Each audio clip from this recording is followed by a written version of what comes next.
Yuk subscribe yuk.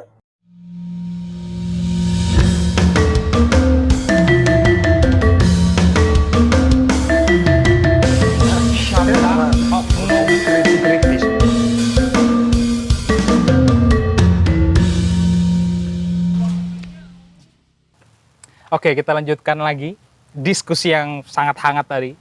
Masalah katrol mengatrol nilai. Apakah ini, saya pribadi pernah punya pernah punya pemikiran, pernah punya pandangan bahwa salah satu yang menyebabkan praktek ini tetap marak sampai detik ini adalah karena di Indonesia ada pandangan buruk tentang anak yang tidak naik kelas. Salah satu itu. Yang kedua adalah persaingan sekolah unggulan. Ada sekolah, oh ini sekolah bagus, oh nilainya harus bagus. Kalau sekolah ini ada yang tidak lulus, oh itu malu. Nanti malu, jangan ini segala macam. Bahkan menghalalkan berbagai macam cara. Seperti dulu ya saya pernah dulu sekolah gitu ya. Di SMA atau SMP ada yang katanya ini bocoran dari guru, supaya apa? Supaya sekolahnya. Alhamdulillah dulu sekolah favorit saya, sekolahnya dulu. Sombong dikit kan? Boleh ya? Bener nggak sih itu? Ya, begini ya, sebetulnya dalam kenapa saya bilang evaluasi itu hal yang penting, kenapa evaluasi itu jadi patokan. Kalau saya kurikulum itu melihat backward design. Backward design itu saya lihat dulu. Saya lihat tujuan, terus saya lihat hasil akhir. Nah, prosesnya kita drag dari si tujuan akhir ini.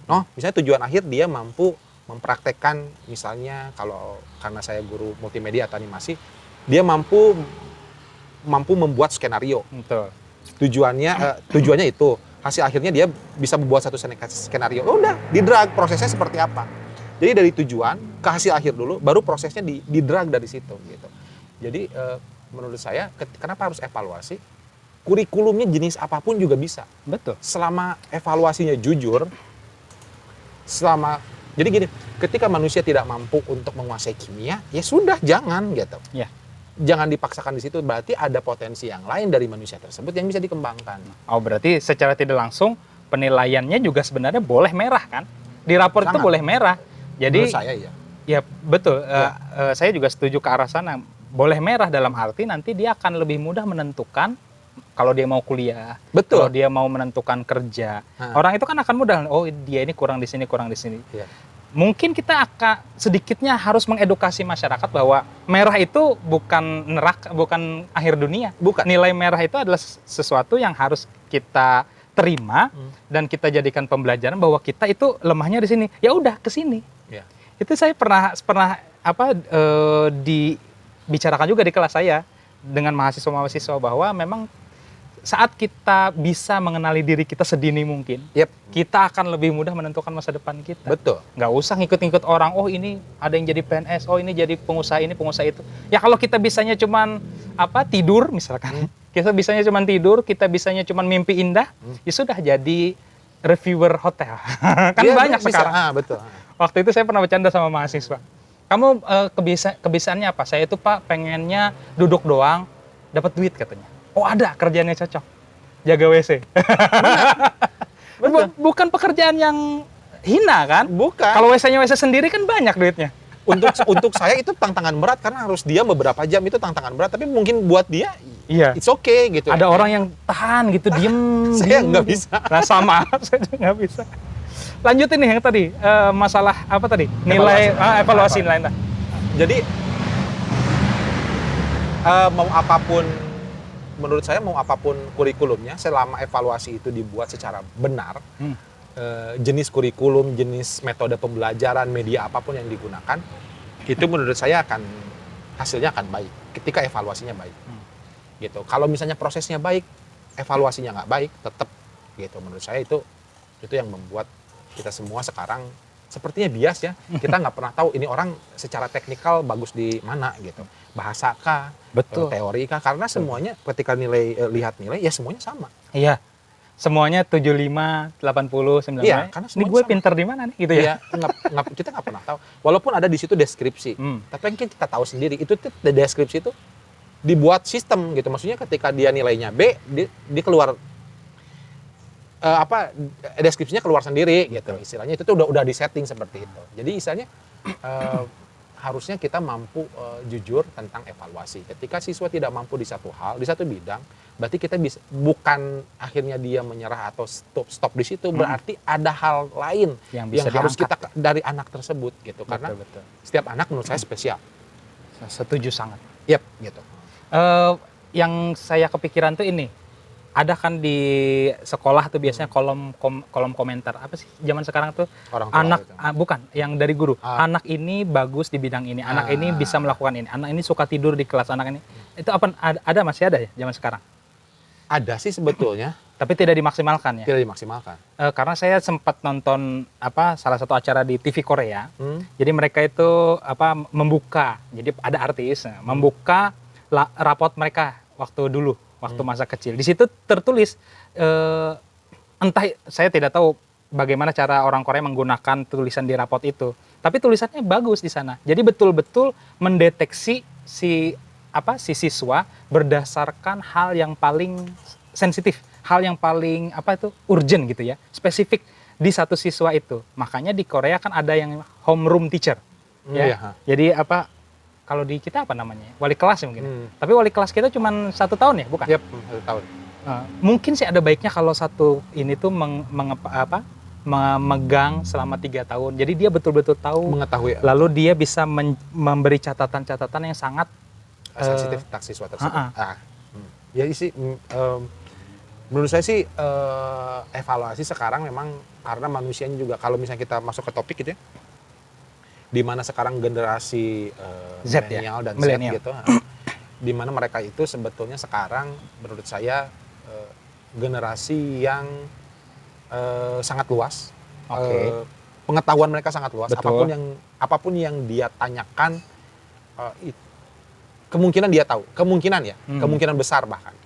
Karena dengan gadget di tangan itu mereka bisa mengeksplor apapun. Betul. Gitu. Kita tanyakan sesuatu, dia bilang nggak tahu. Setengah jam kemudian dia bisa jadi tahu. Gitu kan. Peran guru juga di sekolah juga menurut saya ketika di SMP atau di SMA itu menjadi sangat minim. Karena apapun yang kita terangkan sebenarnya siswa udah tahu. Betul. Hanya mungkin untuk topik-topik tertentu seperti matematika begitu kan, siapa sih yang concern gitu ketika kecuali orang yang benar suka matematika banget gitu. Tapi mohon maaf nih, sampai detik ini hidup saya belum pernah tuh menggunakan rumus Pitagoras. Maksudnya di kehidupan nyata gitu ya. Oh, tapi kayaknya wajib nonton. Ada Walt Disney, Donald Duck itu menceritakan tentang Pitagoras. Jadi semua sisi kehidupan kita itu Ternyata based on Pitagoras. Wow. Mulai dari senar, musik dan segala macam, partitur, bangunan segala macam itu semuanya Pitagoras. Gitu. Walaupun saya tidak suka matematika, pada saat nonton itu itu tahun 50-an apa 40-an itu kartun itu. Ada di YouTube. Saya lihat, oh benar juga ya gitu. Mind blowing ya. Ya matematika itu ternyata setiap sisi kehidupan gitu. Saya dulu kuliah menghindari matematika gitu. Pada akhirnya ketemu juga statistik gitu ya. Dan bernilai pas-pasan gitu. Tapi hal itu membuat saya puas. Oh ternyata kemampuan saya sampai segini gitu.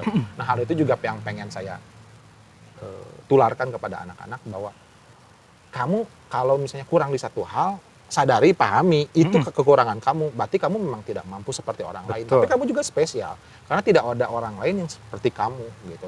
Hal itu yang berusaha untuk saya ajarkan kepada anak-anak gitu ya, terutama di apalagi di SMP gitu ya. Itu mereka baru awal gitu, dari bocah lah istilahnya. Mereka mau beranjak ke dewasa gitu ya. Mereka melewati fase remaja dan alaynya sebagai macamnya gitu.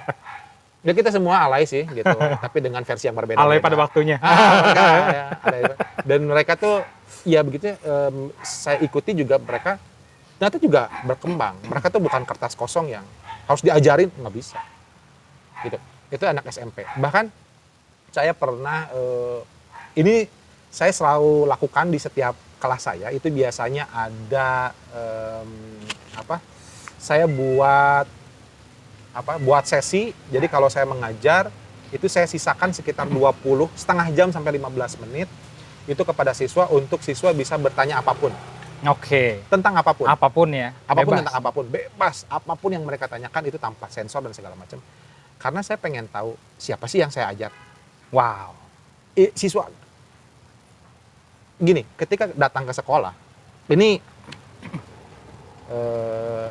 kita melihat fenomena orang Bandung aja ya, Betul. atau orang anak-anak di kota besar. Itu mereka bisa jadi ke sekolah tuh anak baik. Anak semuanya berangkat dari anak-anak baik-baik. Betul. Jadi anak baik-baik di sekolah. Ketika sudah di luar itu beda lagi. Betul. Maksudnya baik itu bukan hanya mereka ini, tapi konotasinya lah. Iya. Gitu. Maksudnya ketika itu mereka bisa sama, tapi ketika di luar mereka dengan segala dinamisasinya itu mereka sangat berbeda. Makanya saya selalu menyediakan waktu 15 menit atau setengah jam. Ketika materi sudah beres, siapa yang mau bertanya? Bebas, pertanyaannya apapun, dan saya akan berusaha untuk mencoba menjawab. Kalau tidak bisa, ada handphone yang bisa membantu kita, Betul. baru kita bisa searching di situ. Itu pertanyaan anak SMP.